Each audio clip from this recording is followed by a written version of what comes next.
श्री शिव पुराण महात्म्य। शौनक जी साधन विषय के प्रश्न करने पर सूत जी का उन्हें शिव पुराण की उत्कृष्ट महिमा सुनाना। श्री शौनक जी ने पूछा, महाज्ञानी सूत जी, आप संपूर्ण सिद्धांतों के ज्ञाता हैं। प्रभु, मुझसे पुराणों की कथाओं के सार तत्व का विशेष रूप से वर्णन कीजिए। ज्ञान और वैराग्य सहित भक्ति से प्राप्त होने वाले विवेक की वृद्धि कैसी होती है तथा साधु पुरुष किस प्रकार अपने काम, क्रोध आदि मानसिक विकारों का निवारण करते हैं। इस घोर कलिकाल में जीव प्रायः आसुर स्वभाव के हो गए हैं। उस जीव समुदाय को शुद्ध देवी संपत्ति से युक्त बनाने के लिए सर्वश्रेष्ठ उपाय क्या है?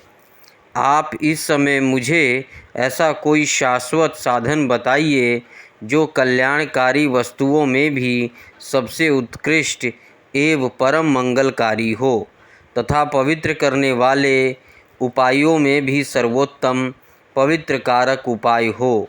तात वह साधन ऐसा हो जिसके अनुष्ठान से शीघ्र ही अंतःकरण की विशेष शुद्धि हो जाए तथा उससे निर्मल चित्त वाले पुरुष को सदा के लिए शिव की प्राप्ति हो जाए।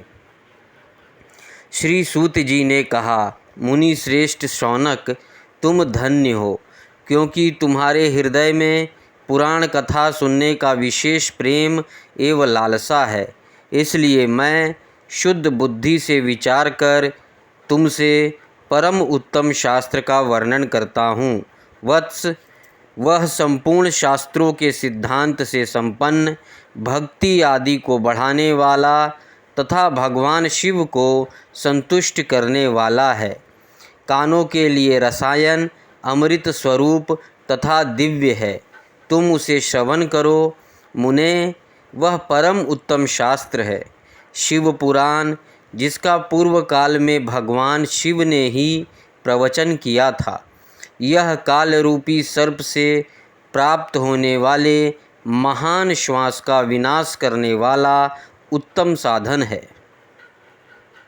गुरुदेव व्यास ने सनत कुमार मुनि का उपदेश पाकर बड़े आदर से संक्षेप से ही इस पुराण का प्रतिपादन किया है। इस पुराण के प्रणयन का उद्देश्य कलियुग में उत्पन्न होने वाले मनुष्यों के परम हित का साधन है और सबसे उत्कृष्ट गति प्रदान करने वाला है। यह शिव महापुराण परम उत्तम शास्त्र है। इसे जो निरंतर अनुसंधान पूर्वक इस भूतल पर भगवान शिव का वाग्मय स्वरूप समझना चाहिए।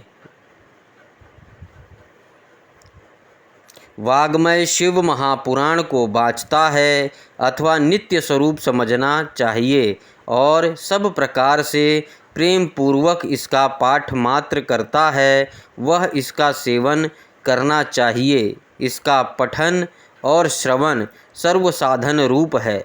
इससे शिव भक्ति पाकर श्रेष्ठतम स्थिति में पहुँचा हुआ मनुष्य शीघ्र ही शिव पद को प्राप्त कर लेता है। इसलिए संपूर्ण यत्न करके मनुष्यों ने इस पुराण को पढ़ने की इच्छा की है अथवा इसके अध्ययन को अभीष्ट साधन माना है। इसी तरह इसका प्रेम पूर्वक श्रवण भी संपूर्ण मनोवांछित फलों को देने वाला है। भगवान शिव के इस पुराण को सुनने से मनुष्य सब पापों से मुक्त हो जाता है तथा इस जीवन में बड़े बड़े उत्कृष्ट भोगों को उपभोग करके अंत में शिवलोक को प्राप्त कर लेता है। यह शिव महापुराण नामक ग्रंथ 24,000 श्लोकों से युक्त है। इसकी 7 संहिताएँ हैं। मनुष्यों को चाहिए कि वह भक्ति, ज्ञान और वैराग्य से संपन्न हो, बड़े आदर से इसका श्रवण करे। 7 संहिताओं से युक्त यह दिव्य शिव पुराण परब्रह्म परमात्मा के समान विराजमान और सबसे उत्कृष्ट गति प्रदान करने वाला है। जो निरंतर अनुसंधान पूर्वक इस शिव पुराण को वांचता है अथवा नित्य प्रेम पूर्वक इसका पाठ मात्र करता है, वह पुण्यात्मा है। इसमें संशय नहीं है। जो उत्तम बुद्धि वाला पुरुष अंतकाल में भक्ति पूर्वक इस पुराण को सुनता है, उस पर अत्यंत प्रसन्न हुए भगवान महेश्वर उसे अपना पद प्रदान करते हैं। जो प्रतिदिन आदर पूर्वक इस शिव पुराण को पूजन करता है, वह इस संसार में संपूर्ण भोगों को भोग कर अंत में भगवान शिव के पद को प्राप्त कर लेता है। जो प्रतिदिन आलस रहित हो रेशमी वस्त्र आदि के वेष्टन से इस शिव पुराण का सत्कार करता है, वह सदा सुखी होता है। यह शिव पुराण निर्मल तथा भगवान शिव का सर्वस्व है। जो यह लोक और परलोक में भी सुख चाहता है, उसे आदर के साथ प्रयत्न पूर्वक इसका सेवन करना चाहिए। यह निर्मल एवं उत्तम शिव पुराण धर्म, अर्थ, काम और मोक्ष रूप चारों पुरुषार्थों को देने वाला है। अतः सदा प्रेम पूर्वक इसका श्रवण एवं विशेष पाठ करना चाहिए। अध्याय 1। शिव महापुराण के श्रवण से देवराज को शिवलोक की प्राप्ति तथा चंचला का पाप से भय और संसार से वैराग्य। श्री शौनक जी ने कहा, महाभाग सूत जी, आप धन्य हैं, परमार्थ तत्व के ज्ञाता हैं। आपने कृपा करके हम लोगों को यह बड़ी अद्भुत एवं दिव्य कथा सुनाई है। भूतल पर इस कथा के समान कल्याण का सर्वश्रेष्ठ साधन दूसरा कोई नहीं है। यह बात हमने आज आपकी कृपा से निश्चय पूर्वक समझ ली। सूत जी, कलयुग में इस कथा के द्वारा कौन कौन से पापी शुद्ध होते हैं, उन्हें कृपा पूर्वक बताइए और इस जगत को कृतार्थ कीजिए। सूत जी बोले, मुने, जो मनुष्य पापी, दुराचारी, खल तथा काम क्रोध आदि में निरंतर डूबे रहने वाले हैं, वे भी इस पुराण के श्रवण पठन से अवश्य ही शुद्ध हो जाते हैं। इस विषय में जानकार मुनि इस प्राचीन इतिहास का उदाहरण दिया करते हैं, जिसके श्रवण मात्र से पापों का पूर्णतः नाश हो जाता है। पहले की बात है, कहीं किरातों के नगर में एक ब्राह्मण रहता था, जो ज्ञान में अत्यंत दुर्बल, दरिद्र, रस बेचने वाला तथा वैदिक धर्म से विमुख था। वह स्नान, संध्या आदि कर्मों से भ्रष्ट हो गया था और वेश्यावृत्ति में तत्पर रहता था। उसका नाम था देवराज। वह अपने ऊपर विश्वास करने वाले लोगों को ठगा करता था। उसने ब्राह्मणों, क्षत्रियों, वैश्यों, शूद्रों तथा दूसरों को भी अनेक बहानों से मारकर उनका धन हड़प लिया था, परंतु उस पापी को थोड़ा सा भी धन कभी धर्म के काम में नहीं लगा था। वह वैश्यागामी तथा सब प्रकार से आचार भ्रष्ट था। एक दिन घूमता घामता वह देव योग से प्रतिष्ठानपुर ध्रुसी प्रयाग में जा पहुंचा। वहां उसने एक शिवालय देखा, जहां बहुत से साधु महात्मा एकत्र हुए थे। देवराज इस शिवालय में ठहर गया, किंतु वहां उस ब्राह्मण को ज्वर आ गया। उस ज्वर से उसको बहुत पीड़ा होने लगी। वह एक ब्राह्मण देवता शिव पुराण की कथा सुना रहे थे। ज्वर में पड़ा हुआ देवराज ब्राह्मण के मुखारविंद से निकली हुई उस शिव कथा को निरंतर सुनता रहा। 1 मास के बाद वह ज्वर से अत्यंत पीड़ित होकर चल बसा। यमराज के दूत आए और उसे पाशों से बांधकर बलपूर्वक यमपुरी ले गए। इतने में ही शिवलोक से भगवान शिव के पार्षद गण आ गए। उनके गौर अंग कर्पूर के समान उज्ज्वल थे, हाथ त्रिशूल से सुशोभित हो रहे थे। उनके संपूर्ण अंग भस्म से उदासित थे और रुद्राक्ष की मालाएं उनके शरीर में शोभा बढ़ा रहे थे। वे सब के सब क्रोधपूर्वक यमपुरी में गए और यमराज के दूतों को मार पीट कर बार बार धमकाकर उन्होंने देवराज को उनके चुंगुल से छुड़ा लिया और अत्यंत अद्भुत विमान पर बैठाकर जब वे शिवदूत कैलाश से जाने को उद्यत हुए, उस समय यमपुरी में बड़ा भारी कोलाहल मच गया। उस कोलाहल को सुनकर धर्मराज अपने भवन से बाहर आए। साक्षात दूसरे रुद्रों के समान प्रतीत होने वाले उन चारों दूतों को देखकर धर्मज्ञ धर्मराज ने उनका विधि पूर्वक पूजन किया और ज्ञान दृष्टि से देखकर सारा वृत्तांत जान लिया। उन्होंने भय के कारण भगवान शिव के उन महात्मा दूतों से कोई बात नहीं पूछी, उल्टे उन सबकी पूजा एवं प्रार्थना की। तत्पश्चात वे शिवदूत कैलाश को चल गए और वहां पहुंचकर उन्होंने उस ब्राह्मण को दया सागर सांब शिव के हाथों में दे दिया। शौनक जी ने कहा, महाभाग सूत जी, आप सर्वज्ञ हैं। महामते, आपके कृपा प्रसाद से मैं बारंबार कृतार्थ हुआ।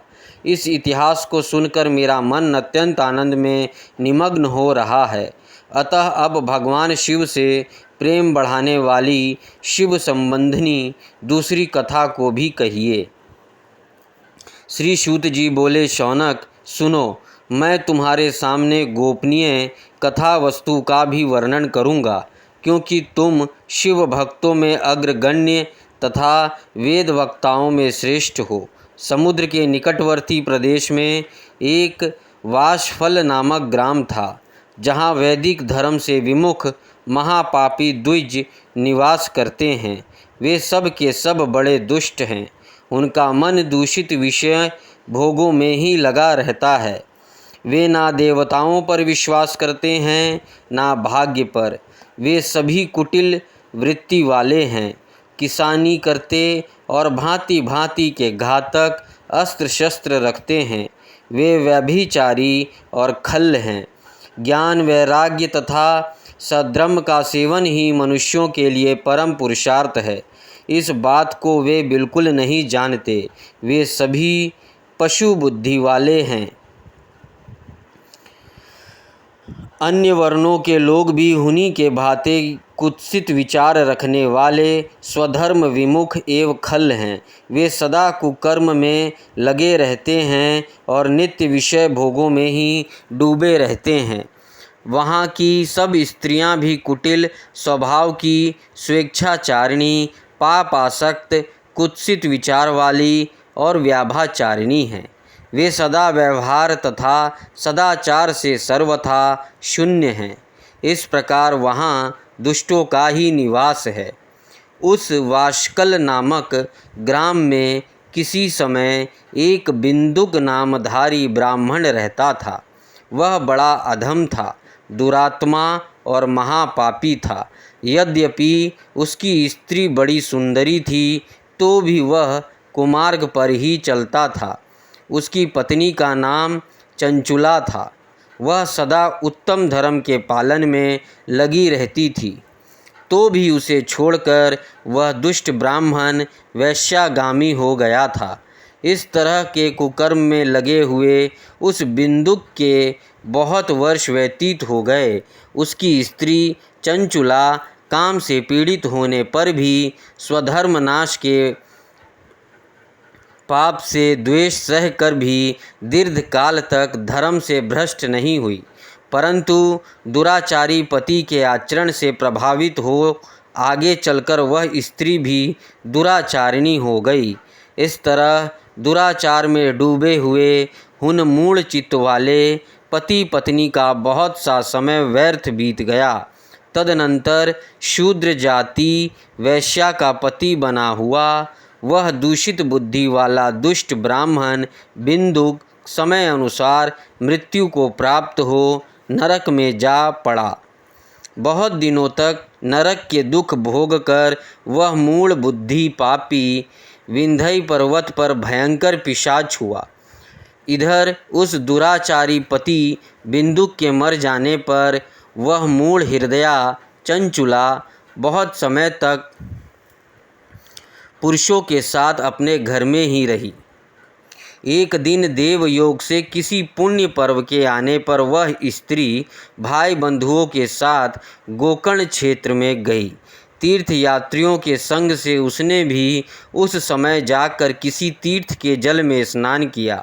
फिर वह साधारणतः मेला देख के दृष्टि से बंधुजनों के साथ यत्र तत्र घूमने लगी। घूमती घामती किसी देव मंदिर में गई और वहाँ उसने एक देवज्ञ ब्राह्मण के मुख से भगवान शिव की परम पवित्र एवं मंगलकारिणी उत्तम पौराणिक कथा सुनी। कथावाचक ब्राह्मण कह रहे थे कि जो स्त्रियां पर पुरुषों के साथ व्याभाचार करती है वे मरने के बाद जब यमलोक में जाती है तब यमराज के दूत उनकी योनि में तपे हुए लोहे का परिध डालते हैं। पौराणिक ब्राह्मणों के मुख से यह वैराग्य बढ़ाने वाली कथा सुनकर चंचुला भय से व्याकुल वहाँ काँपने लगी। जब कथा समाप्त हुई और सुनने वाले सब लोग वहाँ से बाहर चले गए तब वह भयभीत नारी एकांत में शिव पुराण की कथा बाँचने वाले उन ब्राह्मण देवता से बोली। चंचुला ने कहा, ब्राह्मण, मैं अपने धर्म को नहीं जानती, इसलिए मेरे द्वारा बड़ा दुराचार हुआ है। स्वामी, मेरे ऊपर अनुपम कृपा करके आप मेरा उद्धार कीजिए। आज आपके वैराग्य रस से ओतप्रोत इस प्रवचन को सुनकर मुझे बड़ा भय लग रहा है। मैं काँप उठी हूँ और मुझे इस संसार से वैराग्य हो गया है। मुझ मूढ़ चित्त वाली पापनी को धिक्कार है। मैं सर्वथा निंदा के योग्य हूँ, कुत्सित विषयों में फंसी हुई हूँ और अपने धर्म से विमुख हो गई हूँ। हाय, ना जाने किस किस घोर कष्टदायक दुर्गति में मुझे पड़ना पड़ेगा और वहाँ कौन बुद्धिमान पुरुष कुमार्ग में मन लगाने वाली मुझ पापनी का साथ देगा। मृत्यु काल में उन भयंकर यमदूतों को मैं कैसे देखूंगी जब वे बलपूर्वक मेरे गले में फंदे डालकर मुझे बांधेंगे, तब मैं कैसे धीरज धारण कर सकूंगी। नरक में जब मेरे शरीर के टुकड़े टुकड़े किए जाएंगे उस समय विशेष दुख देने वाली उस महायातनाओं को मैं वहाँ कैसे सहूँगी। हाय, मैं मारी गई, मैं जल गई, मेरा हृदय विदीर्ण हो गया और मैं सब प्रकार से नष्ट हो गई, क्योंकि मैं हर तरह से पाप में ही डूबी रही हूँ। ब्राह्मण, आप ही मेरे गुरु, आप ही माता और आप ही पिता हैं। आपके शरण में आई हुई मुझ दीन अबला का आप ही उद्धार कीजिए, उद्धार कीजिए। सूत जी कहते हैं, शौनक, इस प्रकार खेद और वैराग्य से युक्त हुई चंचुला ब्राह्मण देवता के दोनों चरणों में गिर पड़ी। तब उन बुद्धिमान ब्राह्मण ने कृपा पूर्वक उसे उठाया और इस प्रकार कहा। चंचुला की प्रार्थना से ब्राह्मण का उसे पूरा शिव पुराण सुनाना और समय अनुसार शरीर छोड़कर शिवलोक में जा चंचुला का पार्वती जी के सुखी एवं सुखी होना। ब्राह्मण बोले, नारी, सौभाग्य की बात है कि भगवान शंकर की कृपा से शिव पुराण के इस वैराग्य युक्त कथा को सुनकर तुम्हें समय पर चेत हो गया है। ब्राह्मण पत्नी, तुम डरो मत, भगवान शिव की शरण में जाओ। शिव की कृपा से सारा पाप तत्काल नष्ट हो जाता है। मैं तुमसे भगवान शिव की कीर्ति कथा से युक्त उस परम वस्तु का वर्णन करूँगा जिससे तुम्हें सदा सुख देने वाली उत्तम गति प्राप्त होगी। शिव की उत्तम कथा सुनने से ही तुम्हारी बुद्धि इस तरह पश्चाताप से युक्त एवं शुद्ध हो गई है, साथ ही तुम्हारे मन में विषयों के प्रति वैराग्य हो गया है। पश्चाताप ही पाप करने वाले पापियों के लिए सबसे बड़ा प्रायश्चित है। सत्पुरुषों ने सब के लिए पश्चाताप को ही समस्त पापों को शोधक बताया है। पश्चाताप से ही पापों की शुद्धि होती है। जो पश्चाताप करता है वही वास्तव में पापों का प्रायश्चित करता है, क्योंकि सत्पूर्व पुरुषों ने समस्त पापों की शुद्धि के लिए जैसे प्रायश्चितों का उपदेश किया है, वह सब पश्चाताप से संपन्न हो जाता है। जो पुरुष विधि पूर्वक प्रायश्चित करके निर्भय हो जाता है पर अपने कुकर्म के लिए पश्चाताप नहीं करता, उसे प्रायः उत्तम गति नहीं प्राप्त होती। परंतु जिसे अपने कुकृत्य पर हार्दिक पश्चाताप होता है, वह अवश्य उत्तम गति का भागी होता है, इसमें संशय नहीं। इस शिव पुराण की कथा सुनने से जैसे चित्त शुद्धि होती है, वैसी दूसरे उपायों से नहीं होती। जैसे दर्पण साफ करने पर निर्मल हो जाता है, उसी प्रकार इस शिव पुराण की कथा से चित्त अत्यंत शुद्ध हो जाता है, इसमें संशय नहीं है। मनुष्यों के शुद्ध चित्त में जगदम्बा पार्वती सहित भगवान शिव विराजमान रहते हैं। इससे वह विशुद्ध आत्मा पुरुष श्री सांब सदाशिव के पद को प्राप्त होता है। इस उत्तम कथा का श्रवण समस्त मनुष्यों के लिए कल्याण का बीज है, अतः यथा उचित मार्ग से इसकी आराधना अथवा सेवा करनी चाहिए। यह भव बंधन रूपी रोग का नाश करने वाली है। भगवान शिव की कथा को सुनकर फिर अपने हृदय में उसका मनन एवं निद्या ध्यान आसन करना चाहिए। इस पूर्णतया चित्त शुद्धि हो जाती है। चित्त शुद्धि होने से महेश्वर की भक्ति अपने दोनों पुत्र ज्ञान और वैराग्य के साथ निश्चय ही प्रकट होती है। तत्पश्चात महेश्वर के अनुग्रह से दिव्य मुक्ति प्राप्त होती है, इसमें संशय नहीं है। जो मुक्ति से वंचित है उसे पशु समझना चाहिए, क्योंकि उसका चित्त माया के बंधन में आसक्त है। वह निश्चय ही संसार बंधन से मुक्त नहीं हो पाता। ब्राह्मण पत्नी, इसलिए तुम विषयों से मन को हटा लो और भक्ति भाव से भगवान शंकर की इस परम पावन कथा को सुनो। परमात्मा शंकर की इस कथा को सुनने से तुम्हारे चित्त की शुद्धि होगी और इससे तुम्हें मोक्ष की प्राप्ति हो जाएगी। जो निर्मल चित्त से भगवान शिव के चरण अरविंदों का चिंतन करता है, उसकी एक ही जन्म में मुक्ति हो जाती है। यह मैं तुमसे सत्य सत्य कहता हूँ। सूत जी कहते हैं, शौनक, इतना कहकर वे श्रेष्ठ शिव भक्त ब्राह्मण चुप हो गए। उनका हृदय करुणा से आर्द्र हो गया था। वे शुद्ध उचित महात्मा भगवान शिव के ध्यान में मग्न हो गए। तदनंतर बिंदुक की पत्नी चंचुला मन ही मन प्रसन्न हो उठी। ब्राह्मण का उक्त उपदेश सुनकर उसके नेत्रों में आनंद के आंसू छलक आए थे। वह ब्राह्मण पत्नी चंचुला हर्ष भरे हृदय से उन श्रेष्ठ ब्राह्मण के दोनों चरणों में गिर पड़ी और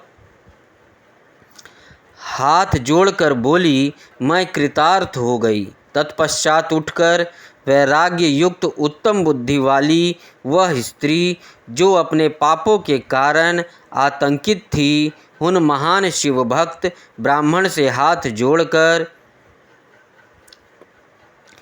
कटुवाणी में बोली। चंचुला ने कहा, ब्राह्मण, शिव भक्तों में श्रेष्ठ स्वामी, आप धन्य हैं। परमार्थदर्शी हैं और सदा परोपकार में लगे रहते हैं, इसलिए श्रेष्ठ साधु पुरुषों में प्रशंसा के योग्य हैं। साधुओं, मैं नरक के समुद्र में गिर रही हूँ, आप मेरा उद्धार कीजिए।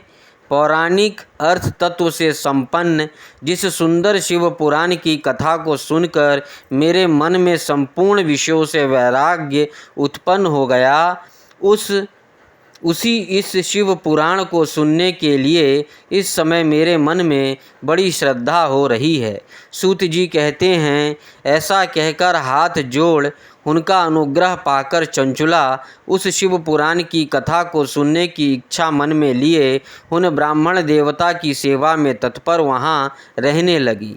तदनंतर शिव भक्तों में श्रेष्ठ और शुद्ध बुद्धि वाले उन ब्राह्मण देव ने उसे स्थान पर उस स्त्री को शिव पुराण की उत्तम कथा सुनाई।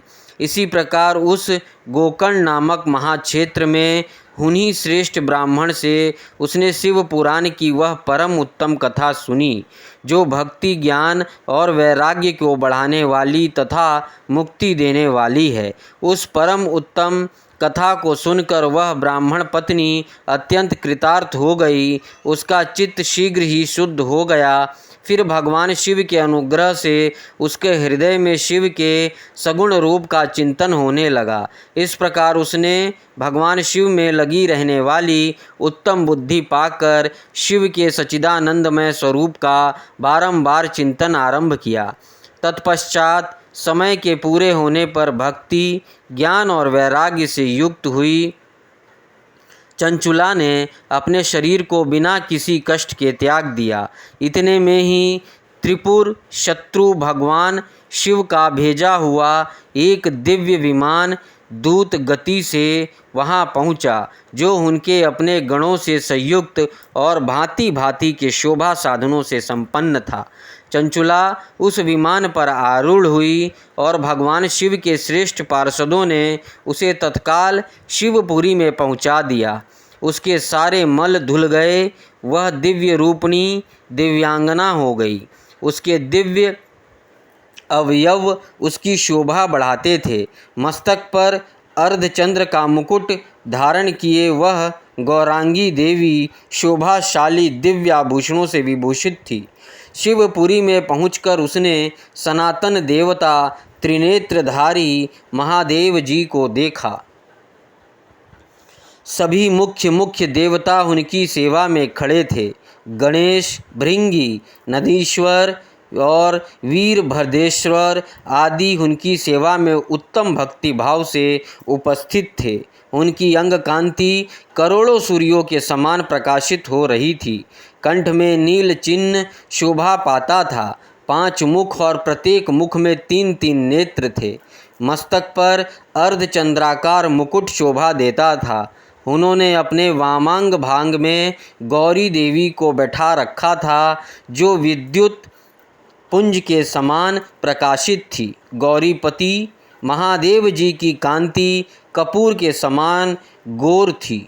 उनका सारा शरीर श्वेत भस्म से भासित था। शरीर पर श्वेत वस्त्र शोभा पा रहे थे। इस प्रकार परम उज्ज्वल भगवान शंकर का दर्शन करके वह ब्राह्मण पत्नी चंचुला बहुत प्रसन्न हुई। अत्यंत प्रतियुक्त होकर उसने बड़ी उतावली के साथ भगवान को बारंबार प्रणाम किया। फिर हाथ जोड़कर वह बड़े प्रेम, आनंद और संतोष से युक्त हो विनीत भाव से खड़ी हो गई। उसके नेत्रों से आनंद आश्रुओं की अविरल धारा बहने लगी तथा संपूर्ण शरीर में रोमांच हो गया। उस समय भगवती पार्वती और भगवान शंकर ने उसे बड़ी करुणा के साथ अपने पास बुलाया और सौम्य दृष्टि से उसकी ओर देखा। पार्वती जी ने तो दिव्य रूप धारिणी बिंदुक प्रिया चंचुला को प्रेम पूर्वक अपनी सखी बना लिया। वह उस परम आनंद धन ज्योति स्वरूप सनातन धाम में अविचल निवास पाकर दिव्य सौख्यरण से संपन्न हो अक्षय सुख का अनुभव करने लगी। अगला अध्याय। चंचुला के प्रयत्न से पार्वती जी की आज्ञा पाकर तुम्बुरु का विंध्य पर्वत पर शिव पुराण की कथा सुनाकर बिंदुक का पिशाच योनि से उद्धार करना तथा उन दोनों दंपत्ति का शिव धाम में सुखी होना। सूत जी बोले, शौनक, एक दिन परम आनंद में निमग्न हुई चंचुला ने उमा देवी के पास जाकर प्रणाम किया और दोनों हाथ जोड़कर वह उनकी स्तुति करने लगी। चंचुला बोली, गिरिराज नंदिनी स्कंद माता उमे, मनुष्यों ने सदा आपका सेवन किया है। समस्त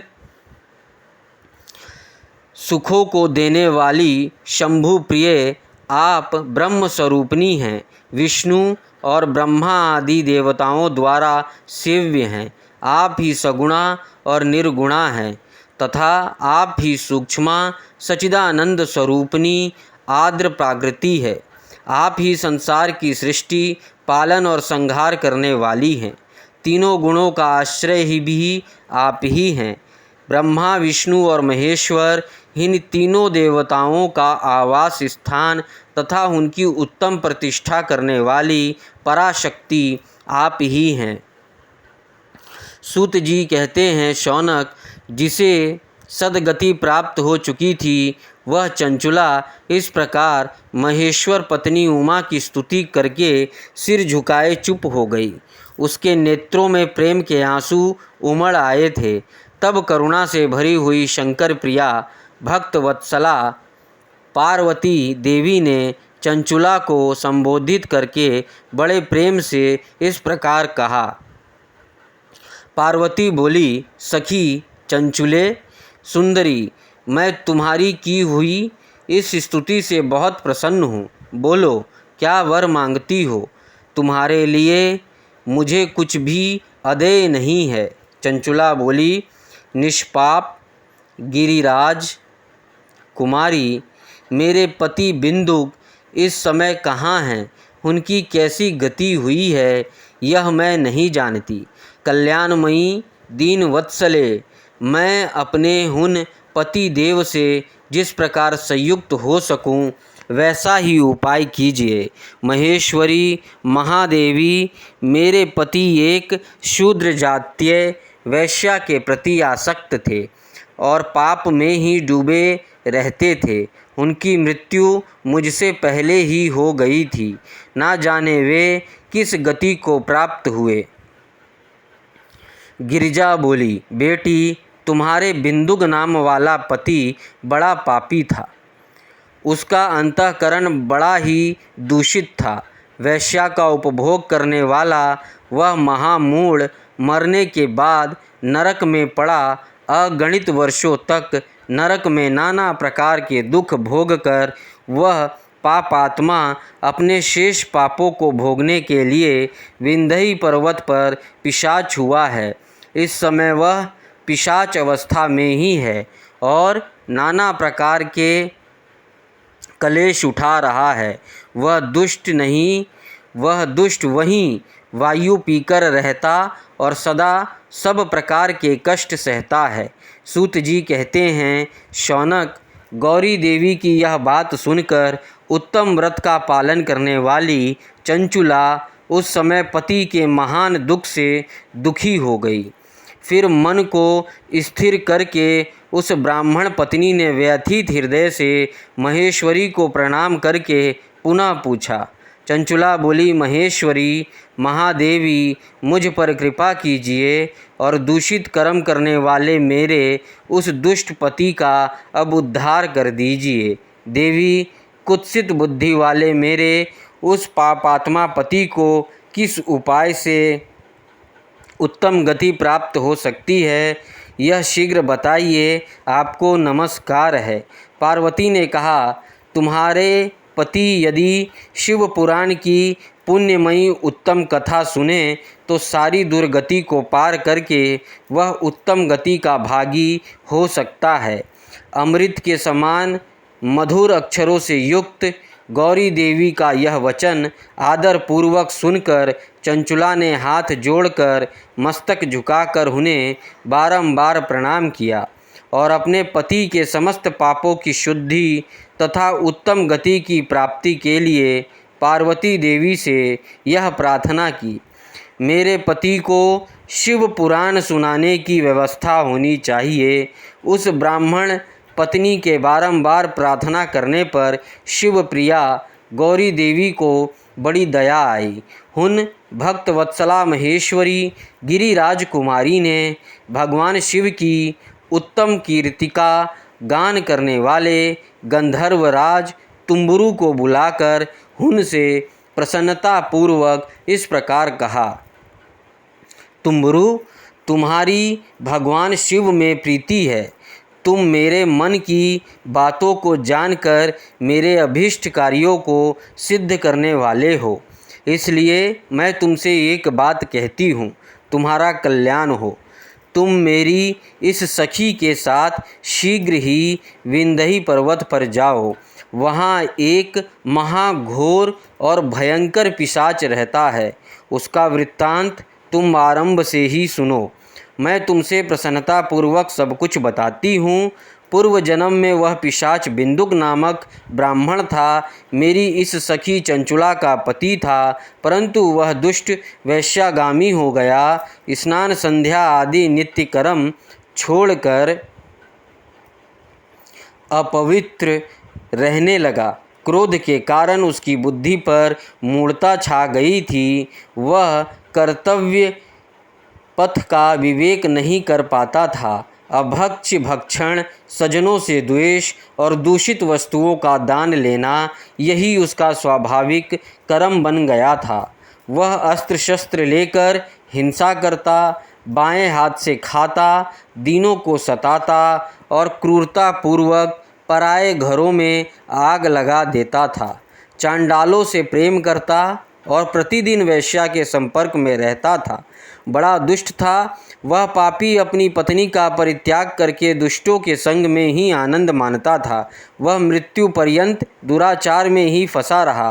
फिर अंतकाल आने पर उसकी मृत्यु हो गई। वह पापियों के भोग स्थान घोर यमपुर गया और वहाँ बहुत से नरकों का उपभोग करके वह दुष्ट आत्मा जीव इस समय विंध्य पर्वत पर पिशाच बना हुआ है। वही वह दुष्ट पिशाच अपने पापों का फल भोग रहा है। तुम उसके आगे यत्नपूर्वक शिव पुराण की उस दिव्य कथा का प्रवचन करो, जो परम पुण्यमयी तथा समस्त पापों का नाश करने वाली है। शिव पुराण की कथा का श्रवण सबसे उत्कृष्ट पुण्य कर्म है। उससे उसका हृदय शीघ्र ही समस्त पापों से शुद्ध हो जाएगा और वह प्रेत योनियों को परित्याग कर देगा। उस दुर्गति से मुक्त होने पर बिंदुक नामक पिशाच को मेरी आज्ञा से विमान पर बिठाकर तुम भगवान शिव के समीप ले आओ। सूत जी कहते हैं, शौनक, महेश्वरी उषा के इस प्रकार आदेश देने पर गंधर्वराज तुम्बुरु मन ही मन बड़े प्रसन्न हुए। उन्होंने अपने भाग्य की सराहना की। तत्पश्चात उस पिशाच की सती साध्वी पत्नी चंचुला के साथ विमान पर बैठकर नारद के प्रिय मित्र तुम्बुरु वेगपूर्वक विंध्याचल पर्वत पर गए, जहाँ वह पिशाच रहता था। वहाँ उन्होंने उस पिशाच को देखा। उसका शरीर विशाल था, ठोड़ी बहुत बड़ी थी। वह कभी हंसता, कभी रोता और कभी उछलता था। उसकी आकृति बड़ी विकराल थी। भगवान शिव की उत्तम कीर्ति का गान करने वाला महाबली तुम्बुरु ने उस अत्यंत भयंकर पिशाच को पाशों द्वारा बांध लिया। तदनंतर तुम्बुरु ने शिव पुराण की कथा बाँचने का निश्चय करके महाउत्सव युक्त स्थान और मंडप आदि की रचना की। इतने में ही संपूर्ण लोगों को बड़े वेग से यह प्रचार हो गया कि देवी पार्वती की आज्ञा से एक पिशाच का उद्धार करने के उद्देश्य से शिव पुराण की उत्तम कथा सुनाने के लिए तुम्बुरु विंध्य पर्वत पर गए हैं। फिर तो उस कथा को सुनने के लोभ से बहुत से देव ऋषि भी शीघ्र ही वहाँ जा पहुँचे। आदरपूर्वक शिव पुराण सुनने के लिए आए हुए लोगों का उस पर्वत पर बड़ा अद्भुत और कल्याणकारी समाज जुट गया। फिर तुम्बुरु ने उस पिशाच को पाशों से बांधकर आसन पर बैठाया और हाथ में वीणा लेकर गौरीपति की कथा का गान आरंभ किया। पहली अर्थात विंध्येश्वर संहिता से लेकर 7वीं वायु संहिता तक महात्म्य सहित शिव पुराण की कथा का उन्होंने स्पष्ट वर्णन किया। सातों संहिताओं सहित शिव पुराण का आदर पूर्वक श्रवण करके वे सभी श्रोता पूर्णतः कृतार्थ हो गए।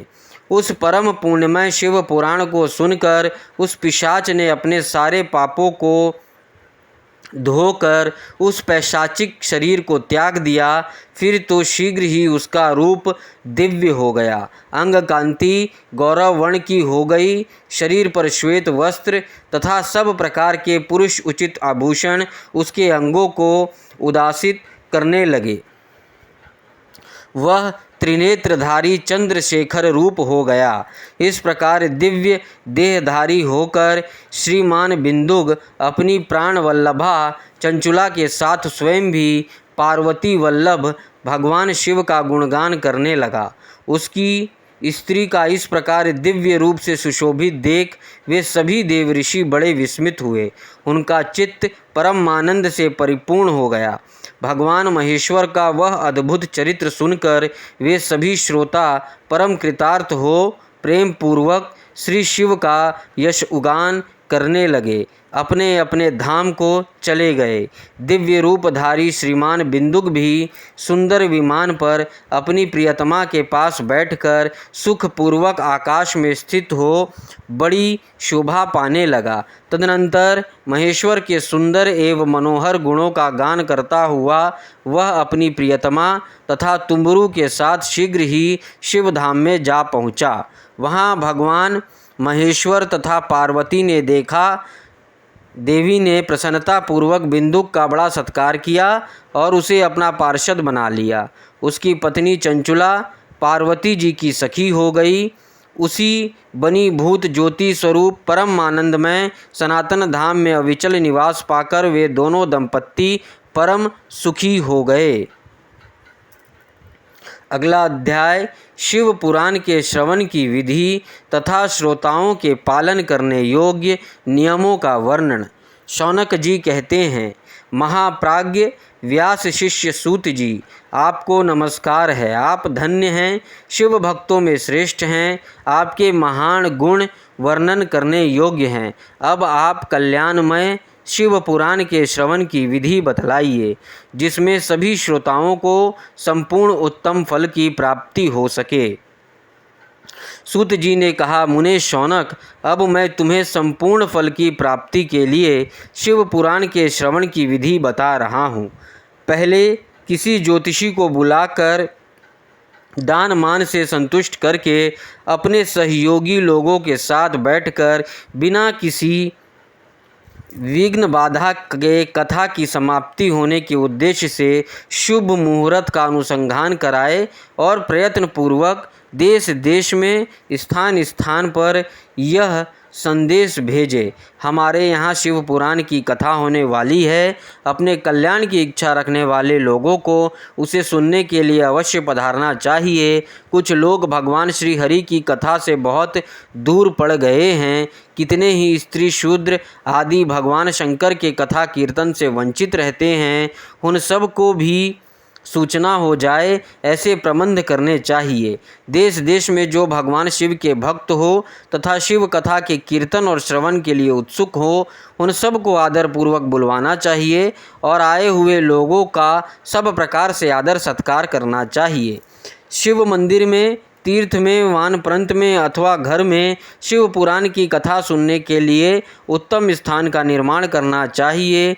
केले के खंभों से सुशोभित एक ऊंचा कथा मंडप तैयार कराएं। उसे सब और फल पुष्प आदि से तथा सुंदर चंदोवे से अलंकृत करे और चारों ओर ध्वजा पताका लगाकर तरह तरह के सामानों से सजाकर सुंदर शोभा संपन्न बना दे।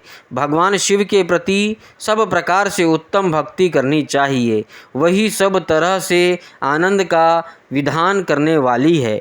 परमात्मा भगवान शंकर के लिए दिव्य आसन का निर्माण करना चाहिए तथा कथावाचक के लिए भी एक ऐसा दिव्य आसन बनाना चाहिए जो उनके लिए सुखद हो सके। मुने, नियम पूर्वक कथा सुनने वाले श्रोताओं के लिए भी यथा योग्य सुंदर स्थानों की व्यवस्था करनी चाहिए।